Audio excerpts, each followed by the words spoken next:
Il sorriso di Carlo Alberto si è spento. 13 anni il prossimo 27 marzo, il ragazzo è morto nella serata di martedì all'ospedale di Treviso, dove lottava da 2 giorni.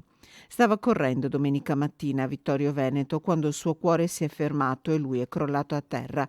Pensare che quello era un giorno speciale, la sua prima gara come atleta delle Fiamme Oro Padova.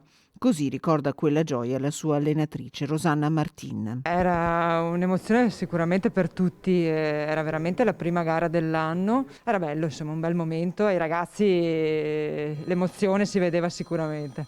Era felice domenica mattina Carlo Alberto Conte che da ottobre correva con le Fiamme Oro. Con lui c'era il suo papà, Dino Massimiliano. Tutto è crollato in un attimo. Un dolore immenso per il papà, la mamma Valentina Ometto, una donna forte che da 5 anni, dopo la morte del fratello Luca per un tumore al cervello, raccoglie fondi per i ricercatori e per lo IOV, la sorellina che Carlo Alberto adorava. Un dolore per i suoi compagni di classe. Frequentava la seconda media alla scuola Pascoli, era amante della storia e delle lingue, sognava di studiare negli Stati Uniti. Gli amici hanno parlato di lui con gli insegnanti, aiutati dallo psicologo. Sul suo banco stamattina sono state portate dalla vicepreside 3 rose bianche.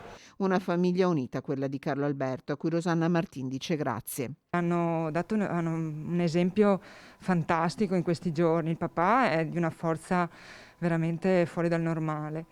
E la mamma ha sorriso con la speranza fino all'ultimo secondo. Per noi sono stati veramente una forza, gli siamo stati vicini tutte queste ore, questi 2 giorni, ma abbiamo imparato veramente molto da loro, anche persone veramente di grande fede, questo li ha aiutati molto. Alla famiglia arriva anche il cordoglio del presidente del Veneto Luca Zaia, una tragedia che ha colpito tutti, anche chi Carlo Alberto non lo conosceva in modo diretto. Carlo Alberto era buono, aveva tanti sogni, in tanti lo pensano mano nella mano con lo zio Luca, una morte che lascia solo una domanda: perché?